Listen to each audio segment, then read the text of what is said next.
We will do some quantitative easing. Et nous allons faire de l'assouplissement monétaire, l'assouplissement quantitatif.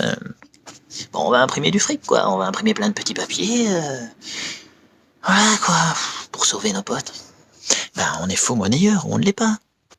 Voilà. Entre 2015 et 2018, moi, le branquignol de la BCE, qui n'y connaît rien en économie, hein, parce que sinon je n'imprimerais pas du papier comme ça en permanence pour lui faire perdre de sa valeur. C'est-à-dire que les gens travaillent toujours pour moins d'argent, évidemment. Les esclaves, nos esclaves sur la planète. Moi, là, j'ai décidé, fin septembre, moi, le branquignol, parce que branque, en piémontois, je vous apprends, branque, ça veut dire âne. C'est quand même, je trouve, c'est assez, ça lui convient très bien.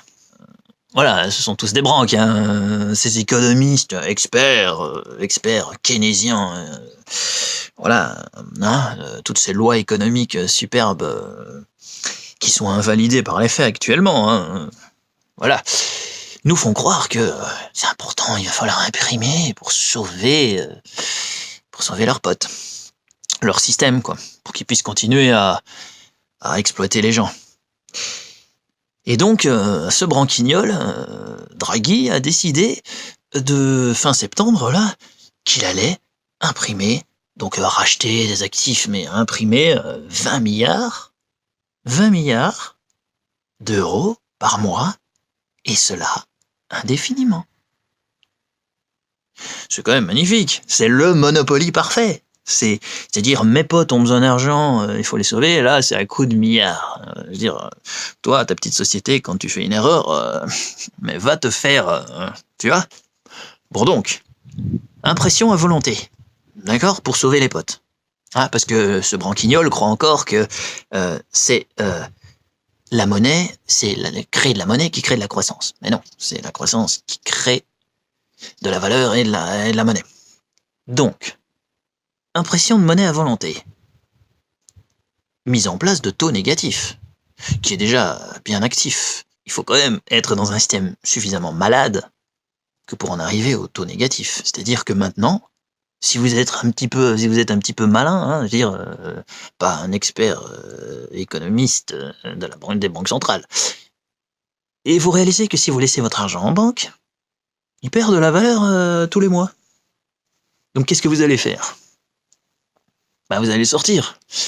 Et c'est justement pour ça qu'ils sont en train de faire la guerre au cash. Parce qu'ils disent, ah merde, nous on veut les obliger à rester chez nous en banque et pour fonctionner. Parce que, voilà, les banques ont réussi à créer un impôt supplémentaire. Avant, bon, ben voilà, les États vous prenaient seulement de l'argent sur votre travail. Hein, c'est depuis une centaine d'années, on a créé ce principe. Oui, je vous conseille d'ailleurs d'aller vous renseigner sur l'histoire, un documentaire sur l'histoire de la création de la Fed. Ça vous expliquera tout. Et l'IRS, qui est arrivé juste après, comme par hasard, pour aller ponctionner chez les gens l'argent que l'État doit payer aux banques centrales pour emprunter chez eux. Donc c'est un peu de l'esclavage organisé, mais c'est bien fait. Donc, pour info,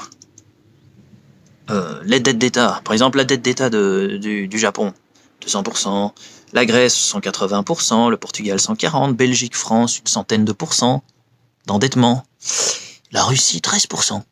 Ah mais c'est bizarre quoi, les Russes sont quand même des méchants, ils arrivent à faire un peu mieux, c'est-à-dire qu'ils sont un peu moins faux monnayeurs que les autres quoi, on va dire, beaucoup moins on dirait. Déjà qu'ils avaient fait, donc ils font le bail-out, c'est-à-dire le renflouement, ils ont instauré la loi sur le bail-in dont j'ai parlé déjà, c'est-à-dire que, comme à Chypre, ils ont ponctionné directement sur le compte des gens. Et maintenant, ils ont ajouté l'intérêt négatif, qui va ponctionner, qui a un impôt supplémentaire sur votre épargne. À ceci s'ajoute le fait qu'ils impriment plein d'argent, les branquignols qui impriment plein d'argent, qui va faire que on est réellement dans de l'inflation, c'est-à-dire que la monnaie perd de sa valeur, puisque au plus il y a, au moins ça vaut. C'est le principe de la rareté et de l'abondance.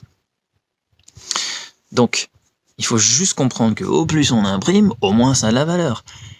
Et ça, en crypto, ceux qui sont argentins et vénézuéliens ont très bien compris ce qui peut se passer. Donc voilà, je voulais faire cette vidéo pour prévenir de ce qui peut arriver. Allez, petite information pour la fin.